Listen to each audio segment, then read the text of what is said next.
Ika-31 kabanata sa pagpapatuloy. Sinasabi kay Elder Yang habang tumatawa ang leader ng alyansa na hindi ko inaasahan ito. Akala ko dumating ka rito para batiin ako matapos maging elder ng San Wu Clan, pero ngayong tinitingnan ko ulit, nandito ka ba para makipag-away sa akin? Natumugon sa kanya si Elder Yang na sinabi sa kanya nito na naririnig ko ang chismis na yan sa mga kabataan kamakailan, kaya tinanong kita dahil sa pagkamausisa. Sinabi sa kanya ng leader ng alyansa na kahit na ganoon, gaano kahangal. Sa tingin mo ba talaga may katuturan na ikinulong ko si Kang Sung sa impermanenteng bilangguan? Makikita ang muka ni Elder Yang na nakatingin sa kanya na sinasabi pa ng leader ng alyansa sa kanya na matagal ko nang naririnig na sinusundan ng mga kabataan si Kang Sung. Pero hindi ko akalaing makakagawa sila ng ganitong walang basehang chismis. Makikita ang mga gusali sa labas. Na tinanong ni Elder Yang na nasaan si Kang Sung ngayon? Na sinabi sa kanya ng leader ng alyansa na kasalukuyan daw siyang nagpapagaling dahil sa masamang kalagayan. At itinatago ko ang lokasyon ng kanyang pagpapagaling dahil sa personal na mga kadahilanan. Na sinabi sa kanya ni Elder Yang na sa mga ganyang sagot daw, mahirap hikayatin ang mga kabataan. Habang himigop ng mainit na tsaa ang leader ng alyansa, ay sinasabi nito na sa tingin daw ba niya may oras akong pansinin ang mga batang walang muwang. Binaba ang tsaan na sinabi sa kanya ni Elder Yang na nandyan daw ang mga banta mula sa depensa ng Black Forest. At naroon din ang lumalalang kawalan ng batas at kaayusan sa Murim pagkatapos ng insidente kay Go Moonryong. Natumugon sa kanya ang leader ng alyansa na marami pang ibang bagay na kailangan pang asikasuhin ng kasalukuyang Martial Arts Alliance bukod sa mga isyong iyon. Na makikita ang muka ni Elder Yang na sinabi pa sa kanya nito na sa ganitong kalagayan, ang mismong pag-iral ng Murim ay nasa alanganin na. Nauunawaan mo ba ako? Hindi ito ang oras para magpadala sa mga maling chismis ng mga kabataan. Na sinabi sa kanya ni Elder Yang na gayunpaman, sila rin daw ang susunod na henerasyon na mangunguna sa Murim sa hinaharap. Kung babaliwalain ang kanilang mga sinasabi ay nabiglang sinabi sa kanya ng leader ng alyansa na kung paano daw kung hindi ko sila baliwalain. May plano ka bang hikayatin ang mga hangal na yon? Natumugon sa kanya si Elder Yang na sinabi na ikinagulat ng leader ng alyansa na hindi ba't pwedeng makahanap ng paraan kung hahanapin natin. Halimbawa, paano kaya kung imbitahan ang ilan sa mga kabataang nagpakalat ng alalahanin sa impermanenteng bilangguan? At pagkatapos ay tumingin sa kanya si Elder Yang na sinabi pa niya na ipakita daw sa kanila ng personal na walang katotohanan ang chismis na si Kang Sung ay nasa impermanenteng bilangguan. Nabiglang hinampas ng malakas ang lamesa ng kanyang kamay na sinabi nito na iniisip mo ba na ang impermanenteng bilangguan ay isang uri ng pasyalan? Sino ang mananagot kung may mangyari sa mga kabataang iyon pagkatapos silang dalhin doon? Na sinabi sa kanya ni Elder Yang na tama. Kami, ang San Wu Clan, ang higit na nakakaalam tungkol sa bagay na yan kaysa kaninuman. Na sinabi pa ni Elder Yang habang nakangiti na tumingin sa kanya na hindi daw ba't ang kasalukuyang impermanenteng bilangguan ay nabuo lamang dahil sa mga sakripisyo ng San Wu Clan. Na tumingin sa kanya ang leader ng alyansa ng seryoso. At sinabi sa kanya na kaya daw pala nandito ka para makipag-away sa akin. At dahil binanggit mo ang insidente na yon, tapos na natin itong talakayin. Natumayaw na si Elder Yang na sinasabi sa kanya na ganoon ba? Mukhang nagkamali ako nang hindi pinag-isipan ng mabuti. Kahit papaano, lubos kong nauunawaan ang iyong posisyon, punong alyansa. Sinabi pa niya habang malapit na sa pinto na maraming salamat sa pagbibigay ng iyong mahalagang oras. Na nakatingin lang sa kanya ang leader ng alyansa habang nakatayo. Na sinabi sa kanya ni Chief Lee. Na sa tingin mo ba may napansin siya? Na nakatingin lang ang leader ng alyansa. At bigla itong tumayo na sinasabi na may ibabang ulat mula sa impermanenteng bilangguan. Na sinabi sa kanya ni Chief Lee na wala pong ibang ulat bukod sa huling regular na ulat. Na sinabi sa kanya ng leader ng alyansa na wala bang kakaiba sa kilos ng taong iyon. Natumugon si Chief Lee na wala naman daw po sir. Na napahawak sa kanyang balbas ang leader ng alyansa na nag-isip. Na sinabi sa kanya ni Chief Lee na Elder, kung nababahala kayo, gusto niyo bang mag-utos na magpadala ng karagdagang tauhan sa impermanenteng bilangguan? Na sumagot ito na hindi iyon ang kailangan. Makikita ang gusali na sinasabi pa niya na kung may isang walang hiyang nakapansin ng kung ano. Maaaring hinihintay nila tayong kumilos muna. Na sinabi sa kanya ni Chief Lee na pero, dahil kumakalat na ang chismis na yon. Na sinabi sa kanya ng leader ng alyansa na huwag mo nang alalahanin ang tungkol dito. Makikita ang isang tao na tadtad ng kadenang nakakabit sa kanya. Na sinabi pa ng leader ng alyansa na hinding-hindi daw makakalabas ng impermanenteng bilangguan ang bastardo na iyon kahit anong gawin niya. Na makikita si Elder Yang na sinasabi sa kanya ng kausap niya na kaya naman mukhang wala kayong nakuha. Natumugon sa kanya si Elder Yang na oho. Inaasahan ko na mangyayari ito sa ilang antas. Pero kailangan ang proseso ng pagkumpirma. Ang kausap niya pala ay si Elder Min na sinabi pa niya kaya Elder Yang na ang taong iyon daw ay kasing dulas ng ahas. Kailangan mong laging isaisip iyon kapag hinaharap mo siya. Natumugon na sinabi sa kanya ni Elder Yang na naiintindihan daw niya. At para maunawaan daw ang sitwasyon, hahanapin ko muna ang mga taong may koneksyon sa impermanenteng bilangguan. Makikita ang kanyang sinasakyan na sinabi pa niya na kung talaga bang nakapiit si Kang Sung doon, kailangan nating gumawa ng hakbang bago ito maging problema. Na sinabi sa kanya ni Elder Min na tama yan. Sa anumang kaso, ang clan leader ay hindi dapat pumunta sa impermanenteng bilangguan sa anumang halaga.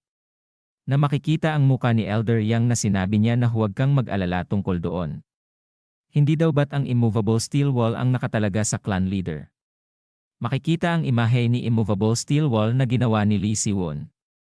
Na si Lee Si-won ay nakapikit na nagme-meditate, na makikita rin ang imahe niya na sinuntok niya ito na parang nangyari noong naglaban sila. Na nasalo niya pa rin ang kanyang ginawang atake. At pagkatapos ay napahinga siya, na inimulat ang mata na sinasabi niya sa kanyang isip na hindi ko agad matukoy ang martial arts ni Mr. Dae-san. Dagdag pa niya habang makikita ang bintana ng kwarto na nagmadali ba ako ng walang dahilan. Mula ngayon, matututo ako ng martial arts mula kay Mr. Dae-san. At pagkatapos ay makikita ang muka ni Gyo-boom na sinasabi niya na sinabi niyang hindi niya ito papayagan. Na sinabi ni Lee Si-won hindi, ano ang ibig mong sabihin? Kahapon, tiyak daw na. Na sinabi sa kanya ni Gyo-boom na hindi mo ba't binagalan ang gabi matapos baliwalain ang kanyang payo kahapon. Sinabi ni Dae-san na kailangan mong magpahinga ng lubos ng ilang araw at ibalik ang iyong lakas. Nasinigaw ni Lee Si-won na wala daw namang mali sa kanyang stamina. Nagawa ko ito hanggang ngayon nang walang. Nang biglang tumulo ang dugo sa kanyang ilong na kanyang ikinagulat. Na nag-aalalang napatingin si Gyo-boom. Na mabilis pumunta sa banyo na makikita ang gripo na tumutulo. Na nakatingin siya sa salamin na pinupunasan ang ilong na may dugo na napasabi sa isip na ano daw ito. Medyo pagod ako pero hindi ito nangyari dati. Na sinabi sa kanya ni Gyo-boon na kung okay lang daw ba siya. At tumugon si Lee Si-won na oo.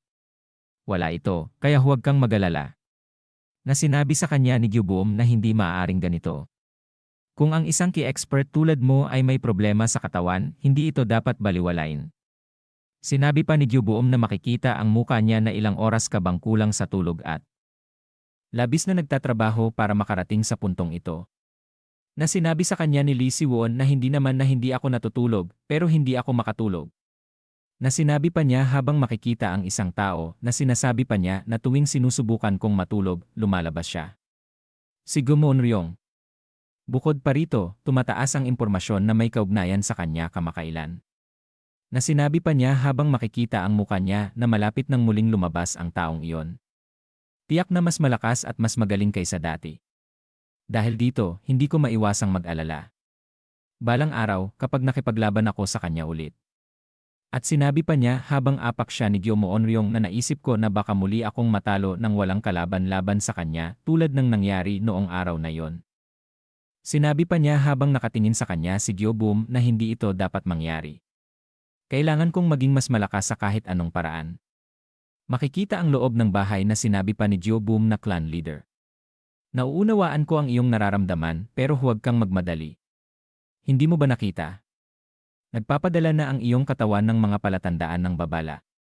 Tumingin sa kanya si Lee Si-won na sinabi pa ni Gyo-boom na sa martial arts training, ang pagmamadali ay maaaring magdulot ng ki deviation.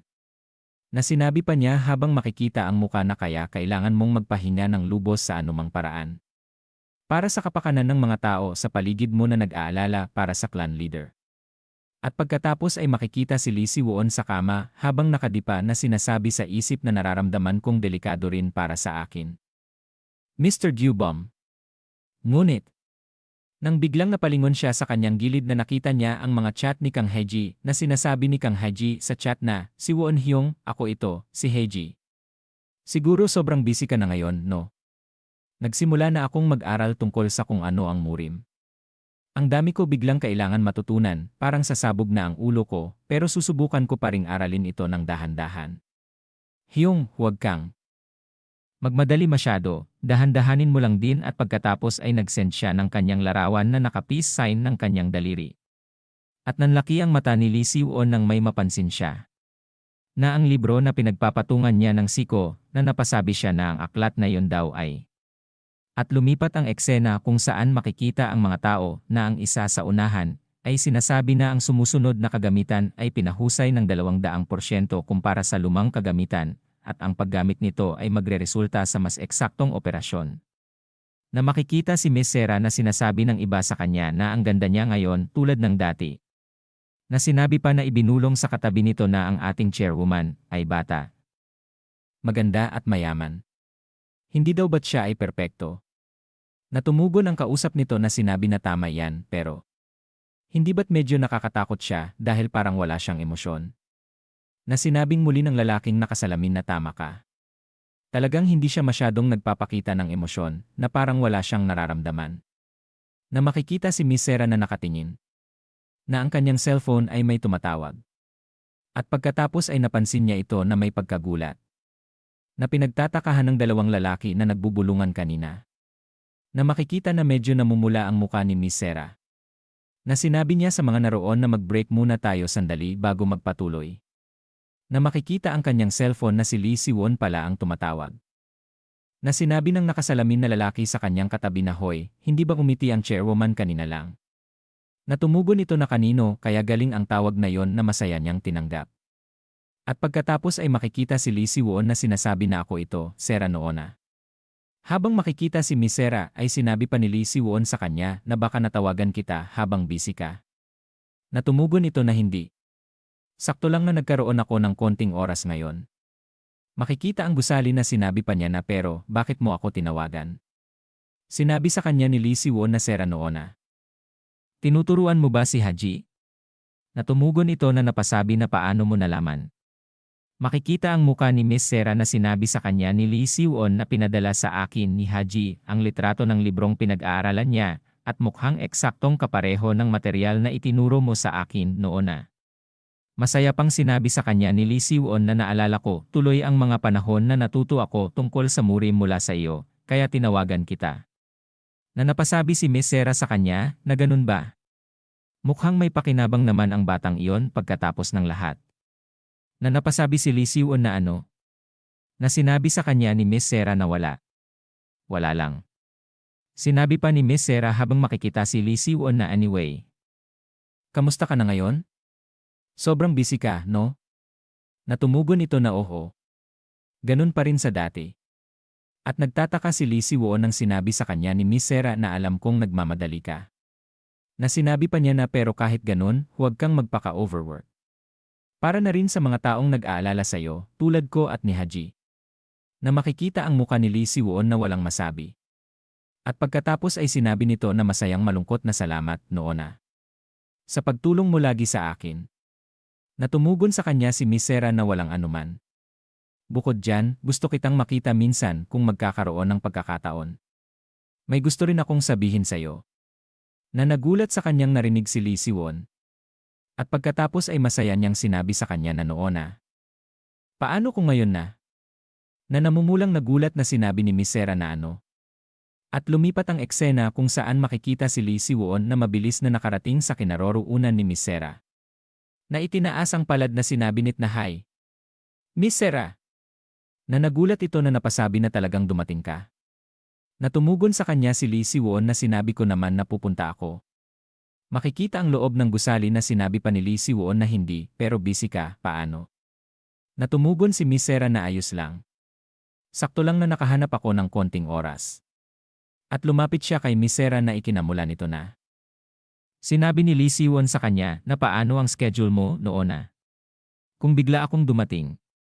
Na ibinaling ang muka na namumula na sinabi sa kanya na, "Oo. Ayos lang ako. Sakto lang na libre rin ako." Na sinabi ng lalaking matanda sa kanyang likuran na chairwoman. Nakaschedule kang bumisita sa catering company sa lalong madaling panahon, ipagpaliban ko ba ito sa ibang oras? Natumugon sa kanya si Miss Sarah na okay sige. Pakigawa na lang. Nayumuko na sinabi ng matanda na mayroon kang mga 2 oras na libreng oras simula ngayon. Maghihintay na lang ako sa sasakyan. Habang papaalis ang matanda, ay pinagmamasdan ni Lee Siwon ito na sinabi na mukhang mahusay na tao ang Mr. na yon. Na nakabaling ang muka na namumula si Miss Sarah na sinabi kay Lee Siwon na oo. Maliban sa parte na hindi siya marunong magbasa ng sitwasyon. Hawak ang kape ni Lee Siwon na sinabi niya na alala ko na. Hindi ba't sinabi mo na may sasabihin ka sa akin kapag nagkita tayo? Na makikita sila sa isang lamesa. Na makikita ang bibig na sinabi sa kanya ni Miss Sarah na oo. Tungkol dyan. Na makikita ang muka ni Miss Sarah na sinabi niya na kamakailan ko lang nakalap ang impormasyon tungkol sa kinang kawalang hanggan na hinahanap ni Go Monryong. At dito na po nagtatapos ang ika-31 kabanata.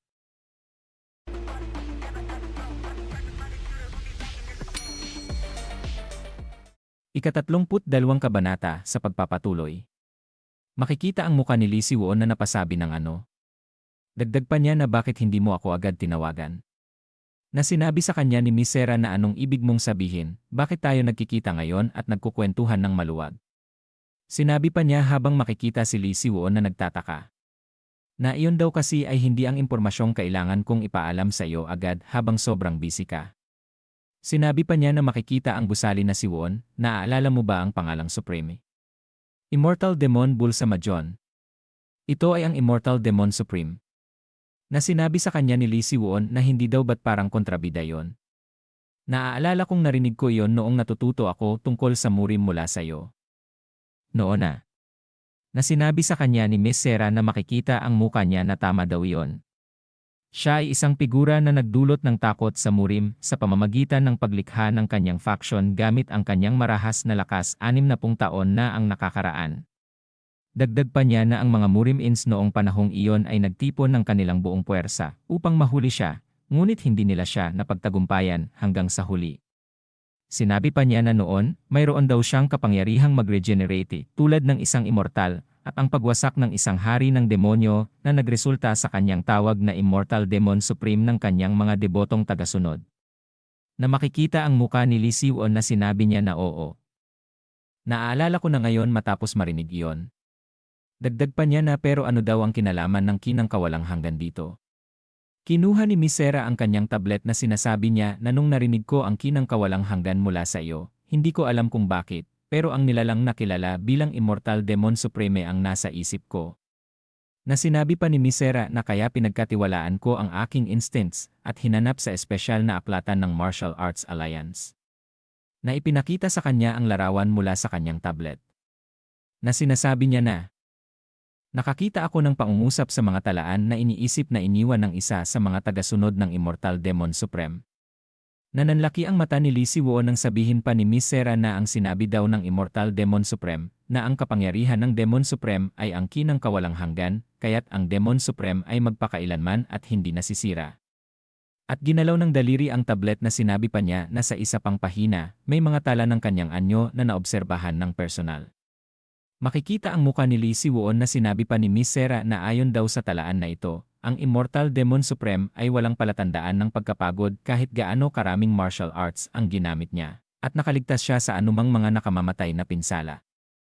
Na sinabi ni Lee Siwon sa kanya na kung ganoon, ang kinang kawalang hanggan na hinahanap ni Go Monryong ba ay ang mula sa Immortal Demon Supreme. Natumugon sa kanya si Miss Sarah na wala pang tiyak na ebidensya. Makikita ang loob ng restaurant na sinabi sa kanya ni Miss Sarah na dati, ang kinang kawalang hanggan ay isang alamat lamang na sumasalamin sa mga pagnanasa ng mga Murim-ins. Tulad ng kung paano ang isa na nagnanais ng walang katapusang kabataan, ay nangangarap ng halamang gamot ng walang hanggang kabataan, at ang isa na nagnanais ng walang hangang ginto ay nangangarap ng Philosopher's Stone. Dagdag pa niya na ang mga Murim-ins daw ay nangangarap ding gamitin ang ki, na dapat na naipon sa napakahabang panahon.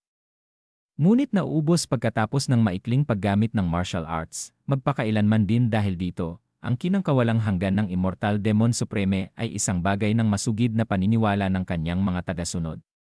Na sinabi ni Lee Si-won sa kanya na kung ganoon, ano ang nangyari sa Immortal Demon Supreme sa huli? Baka daw ba siya ay buhay pa?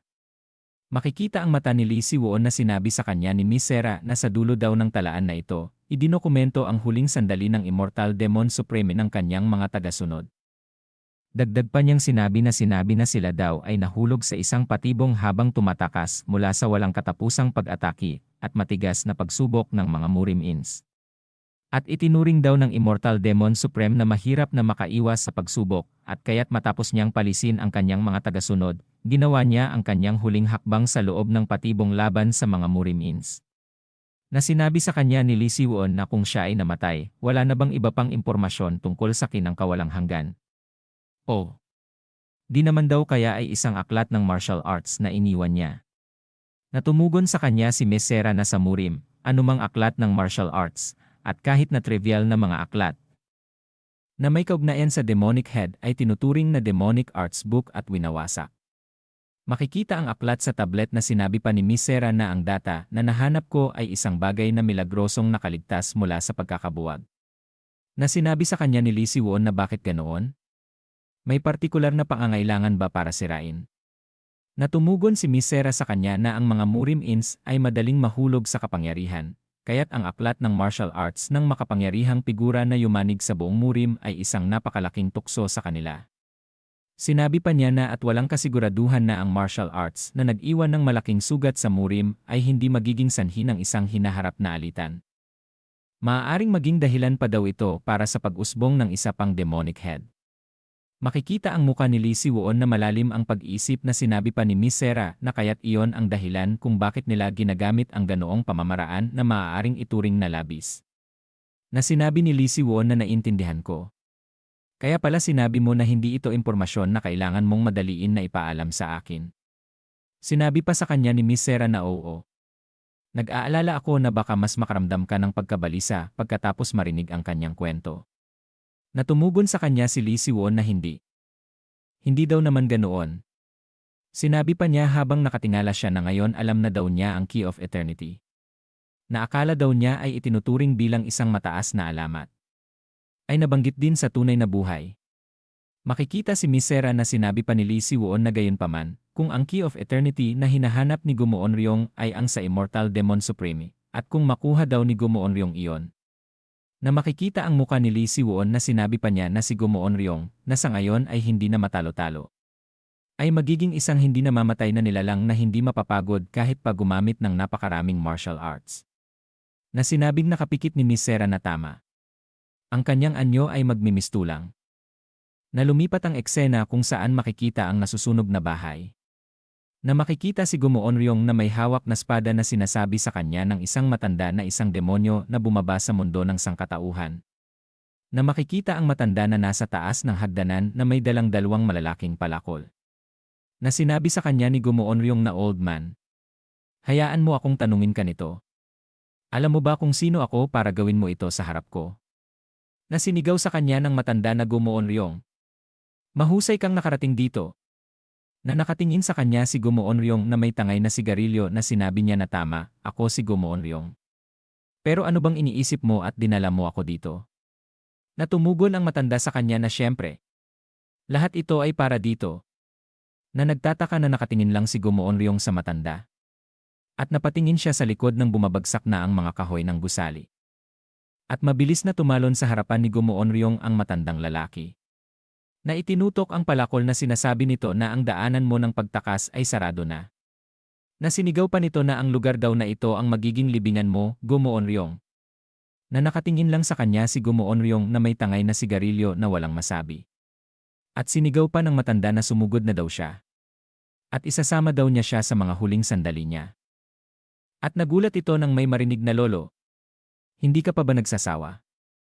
Na napatingin ang matanda sa lalaki nang sabihin pa nito na anong klaseng gulo ba ito.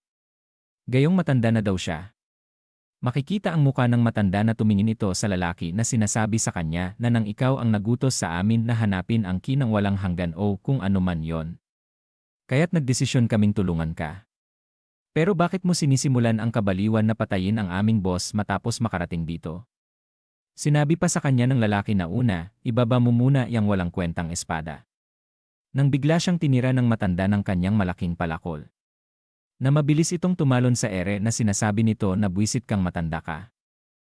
Na sinigaw ng matanda na wala hiya ka. Iniisip mo pa bang maluloko mo ako? Na tumingin sa gilid na sinabi pa nito na gumuon Ryong. Akala mo ba hindi ko napansin ang mga plano mo? Na makikita si Gumoryong na sinigaw pa na sinabi ng matanda na alam mong matagal na naming hinahanap ang kinang walang hanggan para sa aming pinuno at hindi mo ba sinadya ang paglabas ng impormasyon tungkol sa depensa ng Black Forest sa amin? At nang humingi kami ng tulong sa inyo at kayo ay kunyaring tumulong pagkatapos kunin ang bayad. Sinabi pa ng matanda na makikita ang muka nito na habang nagpaplano kayong lipulin kami at kunin ang kinang walang hanggan ng aming pinuno sa oras na matagpuan nyo ito. Hindi daw ba't ganon? Natumingin sa kanya si Gumoonryong na walang masabi. At pagkatapos ay sinabi pa ng matanda na sige. Alam ko naman na wala kang masasabi. Sinabi pa ng matanda habang pinag-cruise ang palakol na Gumoonryong. Mamamatay ka dito ngayon. Dagdag pa nito na isasagawa ko ang aking huling sayaw ng espada na naglalaman ng lahat ng ki na naipon ko sa loob ng 80 taon ng buhay ko. At sinabi sa kanya ni Gumoonryong habang mabilis na napunta sa kanyang likuran na siya daw ay masyadong madaldal. Na napalingon sa kanyang likuran na napasabi na kailan ka pa nandyan. Na makikita ang mga tama nito. Na makikita si Gumoonryong na bumulwak ang dugo ng matanda. Na sinasabi pa niya na ang daming sinasabi ng matandang to na napalingon ito sa kanyang likod na tinawag siya na boss. Na makikita ang dalawang tao na sinabi ng lalaki na kung pinutol niya lang daw ba siya. Dagdag pa niya na ang tagasunod ng Immortal Demon Supreme na hirap na tayong matagpuan at pinaglaruan. Na sinabi ng babae na sino daw ang pipigil sa boss natin. Na sinabi pa ng lalaki na paano mo na lang hahanapin ang mga bakas ng kinang walang hanggan ngayon. Na tumugon si Gumoonryong na maghanap ka na lang ng ibang bastardong tao. At yung hindi maingay. Na sinigaw na sinabi sa kanya ng babae na sila'y mga tao mula 60 taon na ang nakalipas. Hindi natin alam kung ilan pa sa kanila ang buhay ngayon. Na napatakip ng tainga si Gumoonryong na sinabi nito sa kanyang kausap sa ibang lugar na Sofia. Na makikita ang kausap niya na gumagamit ng laptop na sinabi pa sa kanya ni Gumoonryong na naririnig mo ba yon? May nahanap ka bang iba pang mga nakaligtas? Oo. Sa ngayon, nakumpirma na may mga nakaligtas sa 3 bansa. Natumugon na sinabi sa kanya ni Gumoonryong na saan ang lugar na may pinakamarami sa kanila. Makikita ang muka ni Gumoonryong na kanyang ikinagulat nang sabihin sa kanya ni Sofia na sa Korea. 3 nakaligtas ang nakumpirma doon. Sinabi pa niya na kailan tayo maluwag sa schedule. Natumugon si Sofia na simula sa mga katapusan ng linggo sa susunod na linggo. Na sinabi ni Gumoonryong na ayos. Maghanda ng bakasyon para sa lahat. At pagkatapos ay sinabi sa kanya ng babae na boss. Babalik ka na naman ba sa Korea? At tumugon ito na oo.